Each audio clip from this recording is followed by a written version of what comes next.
Good morning.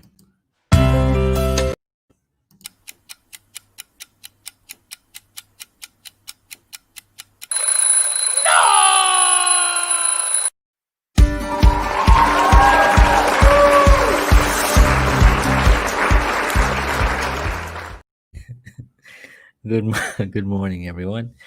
Um, I I have two openings. One for the show I do with my wife on Sundays, and the one I'm doing here. Plus, I have a third one, which is the opening from the JHS show. And right before, I almost hit the one for the opening for the Sunday show, and I thought to myself, okay, make sure you don't do that. Make sure you don't hit the wrong opening clip. So I said, okay, make sure I'm not going to do that. The show started. I hit the wrong clip, but I recovered. Um, it starts off with a picture of my wife, so it can't. So it's good. It's a good thing. But anyway, good morning, everyone. John Henry Soto here. Welcome to 7 a.m. Had a pretty good day yesterday, actually. Got some interesting news about some future possibilities that we'll be announcing as soon as there's more certainty on things. Um, but yes, I was having a conversation with my wife about, I don't know, 4 days ago, and we were discussing a certain thing that we want to happen.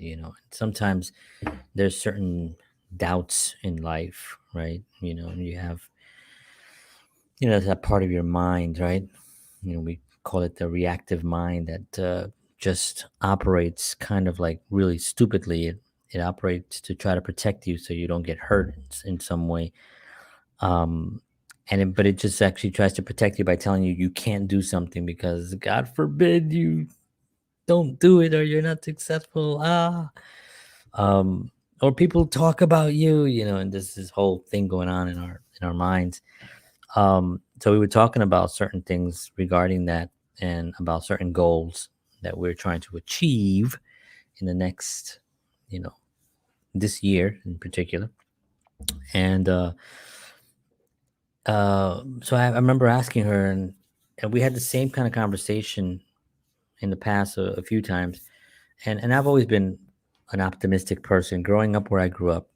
And not to go into my story again for those of you who've heard it, and I apologize, but for those who haven't, growing up in the South Bronx, surrounded by violence, surrounded by drugs, and uh, just a lot of dark, dark things that went on growing up.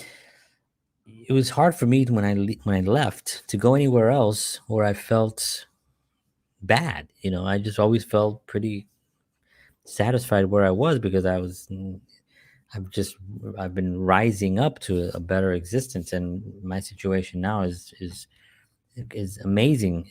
Considering where I came from, and so when we moved here to where we currently are, which is Bayonne, New Jersey, I remember we were walking around with our daughter at the time. Our son wasn't born yet, and our daughter was a baby. She was maybe a year and a half at the time, and my wife had her in one of those pouches, those whatever you call them, those baby pouches. And so we were walking around Bayonne, New Jersey, looking at some places and looking at the community, and I thought this is a nice community. This is pretty nice here. For me, this was suburban.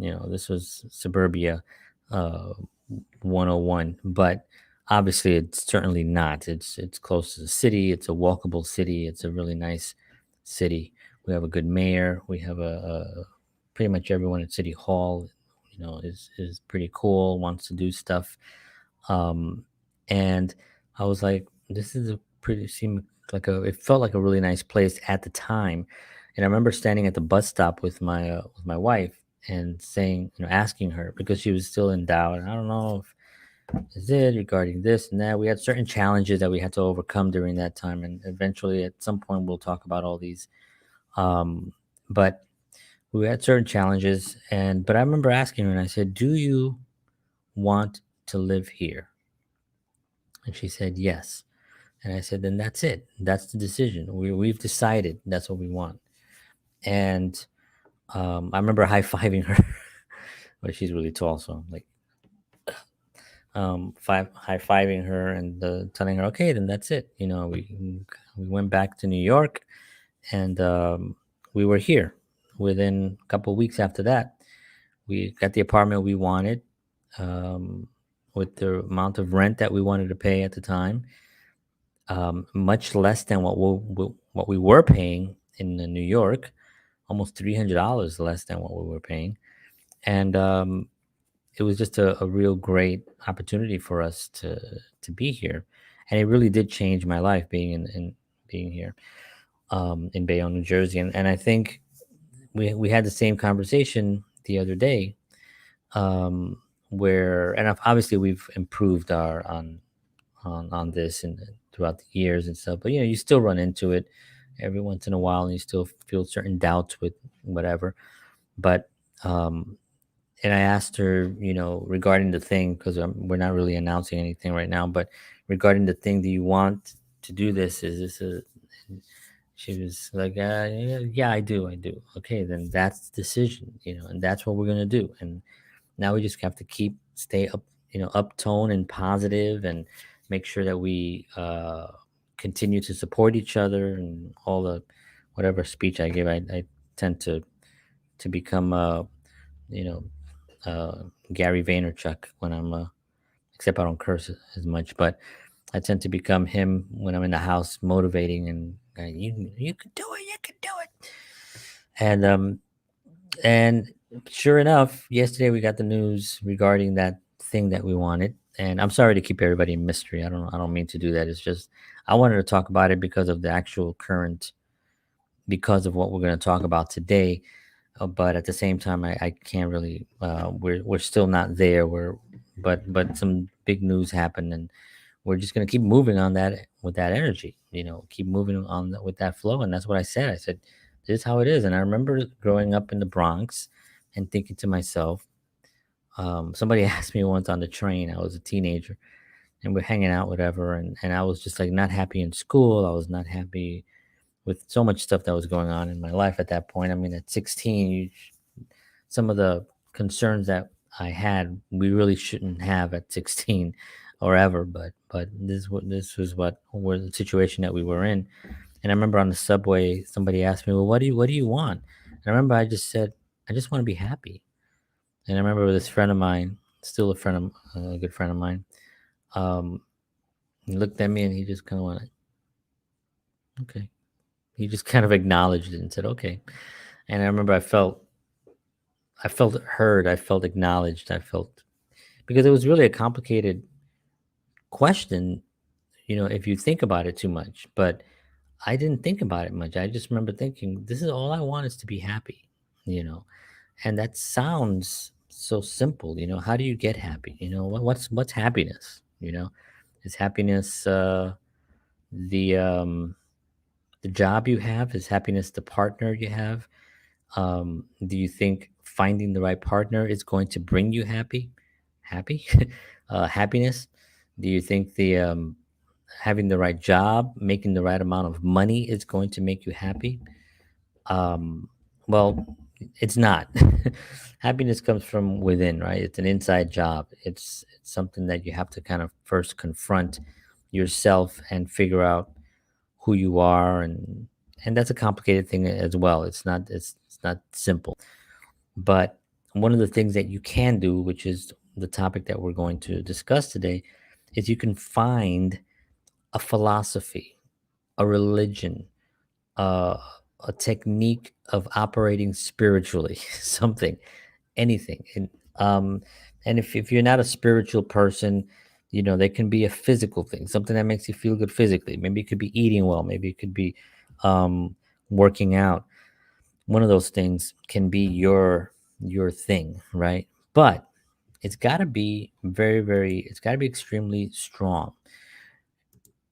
I just want to acknowledge Marjorie Perez, who's been very supportive of my morning antics, my morning conversations. Thank you, Marjorie. Welcome. Good morning to you.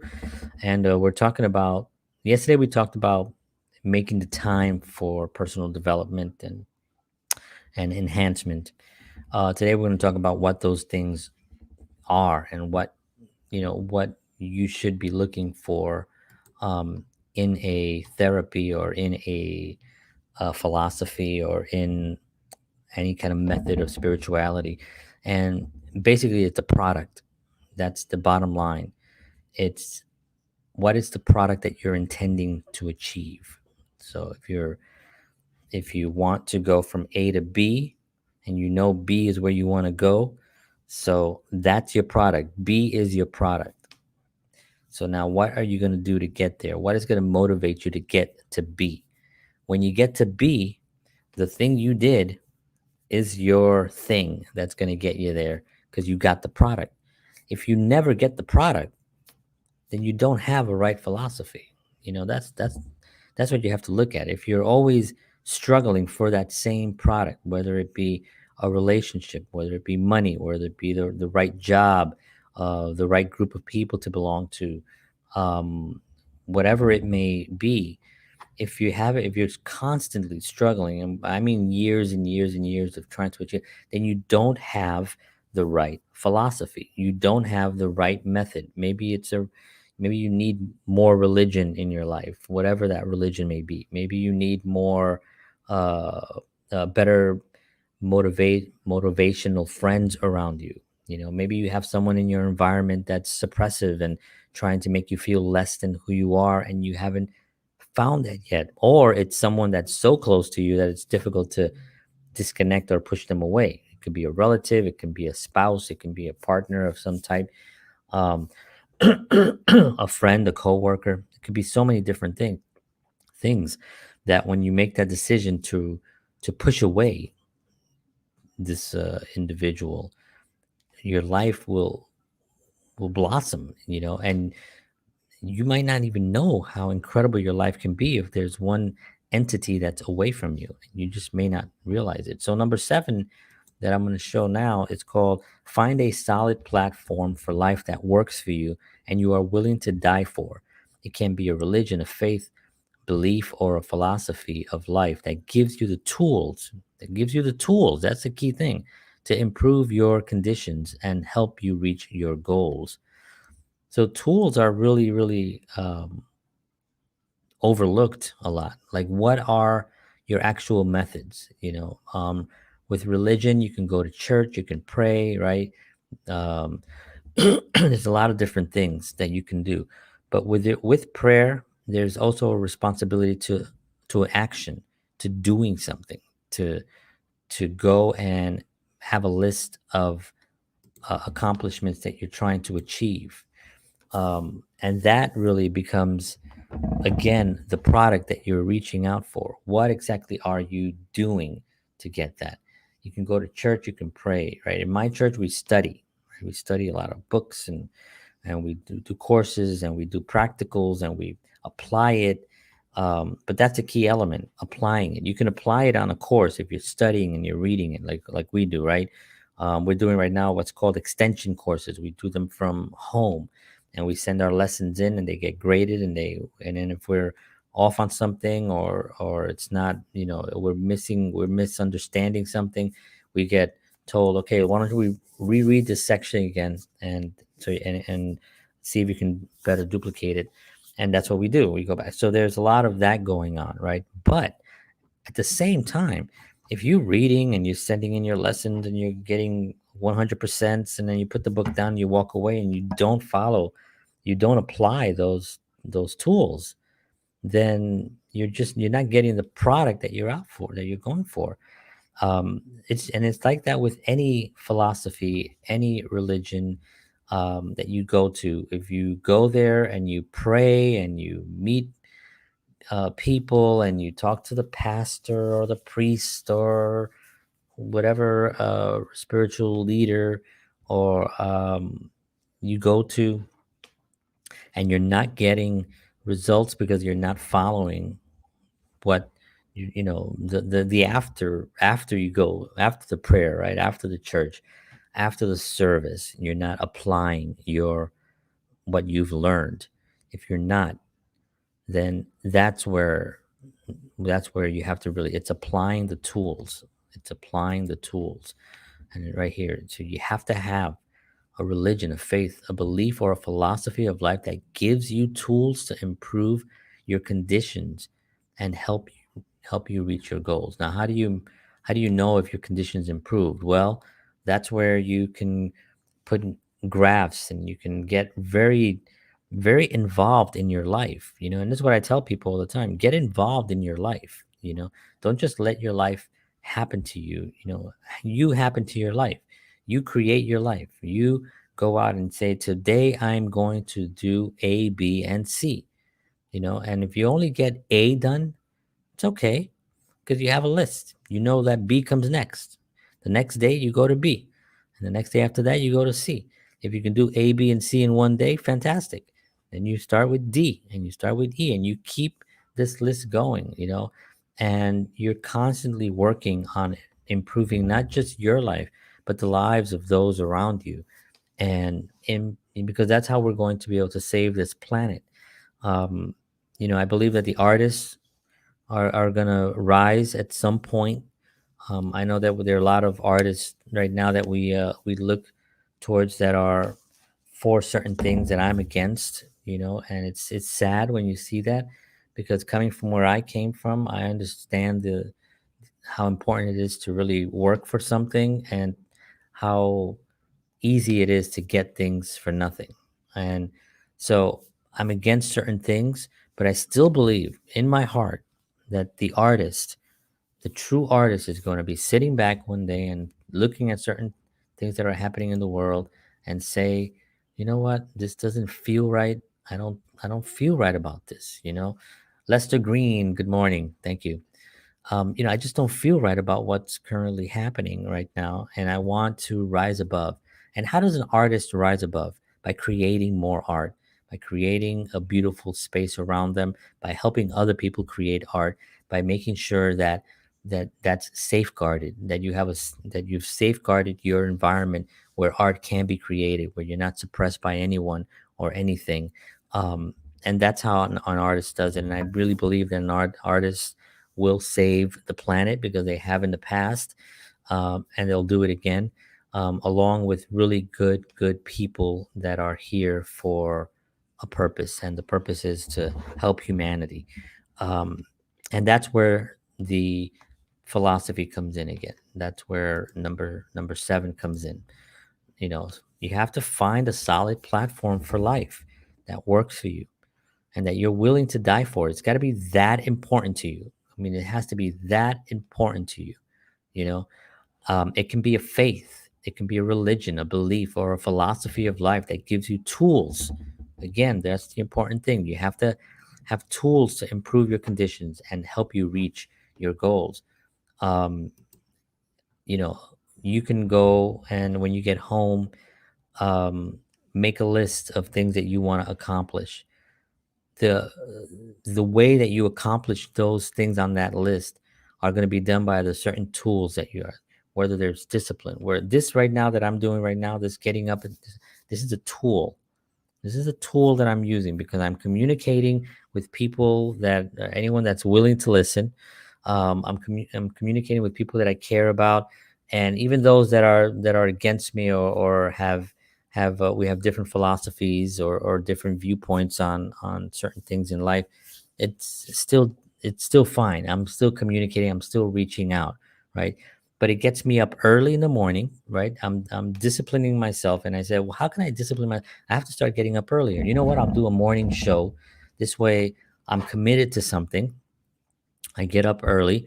I do the show at 7 o'clock, and then I go about my day. And then I'm up, and now I have a few hours before the kids get up.